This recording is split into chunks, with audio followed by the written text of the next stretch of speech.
Heather Vitale here for Harness Racing Update as we wrap up session 4 from the Lexington Selected Yearling Sale. Once again, I have David Reid with me, the Director of Operations and Sales Manager here. Now, I know you're the numbers guy, but one observation that I did see is there were more 6-digit yearlings today than there was last year, and I don't know if that reflects on like the whole day or just the individuals. Well, it'd probably be the individuals, but today wasn't a sales manager's dream. There's no doubt about that.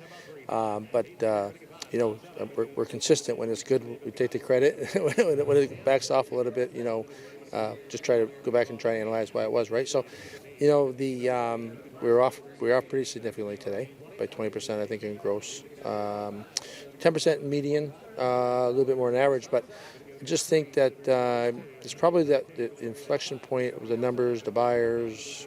I don't think necessarily it was the quality. I think there was buys today. So getting back to what I was saying all week, you get out here and you work your grounds. I think there would be some buys, and I think today there were.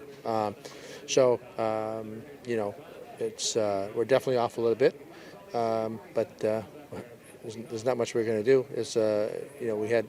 We've had no excuses. We had a lot of internet bidding today. I think a lot of people maybe came early on. Some people may have left, but the crowd was a little lighter today. But the internet bidding was up, but the prices were down. So it is what it is. The market, I'm consistent. The market does tell you what the horses are worth, but I do believe if you were shopping for horses today, that you had really good value, and I would say outstanding value.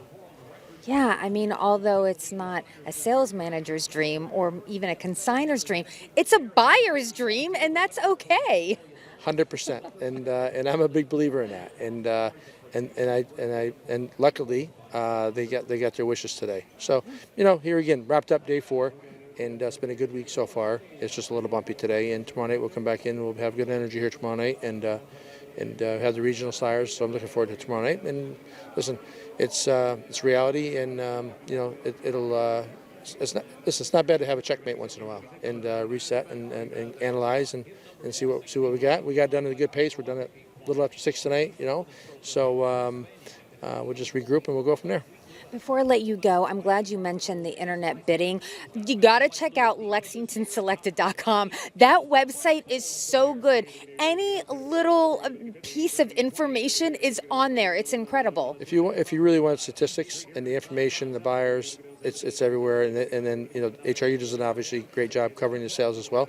But it's sortable, the roster. A lot of people don't even realize it, but if you click on the headers, it sorts. You can do by sessions, you can do session by prices, you can do by buyer. So it's very user friendly. And but going back to the internet, we were flooded the last 2 days with requests. And and I don't know the exact numbers that were sold on the internet today, but I'm sure that was up over last year. So so being here so long, we start showing horses on Saturday, and here we are on Thursday. The internet, we do it as a service to our buyers and our customers and our sellers, to get as much money as we can possible. But they really utilized that today, and I would assume that number was up year over year. I know the registration was, and I assume the activity of the resulting sellers that were buying on the internet, I would have said increased significantly today. All right. Well, thank you so much, Dave, again for joining us. Yeah, we'll see you tomorrow. All right. Thanks. See you guys tomorrow.